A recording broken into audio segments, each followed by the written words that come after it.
अस्सलामुअलैकुम प्यारे बच्चों,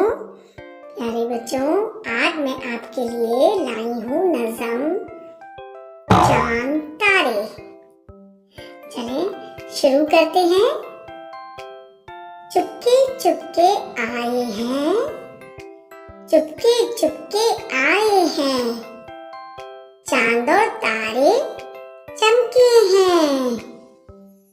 तुमको कैसे लगते हैं? हमको अच्छे लगते हैं। अरे बच्चों देखा चांद तारे तुमको कैसे लगते हैं? हमको अच्छे लगते हैं। अपनी आंखें खोलेंगे, चांद और तारे देखेंगे। शाजी लाएगी जुगनू, तारे लाएगा बबलू। देखा बच्चों, शाजी लाएगी जुगनू, तारे लाएगा बबलू।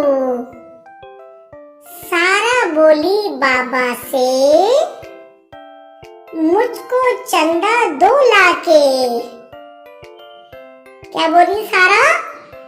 सारा बोली बाबा से, मुझको चंदा दो लाके। सारे मिलकर खेलेंगे, गीत खुशी के गाएंगे। प्यारे बच्चों, अतीक अहमद जिलानी की लिखी हुई है नज़म।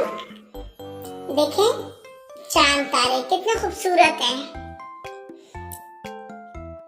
प्यारे बच्चों, ये नज़म अगर आपको अच्छी लगी हो तो मेरे चैनल को सब्सक्राइब करें, लाइक करें, शेयर करें। अल्लाह हाफिज।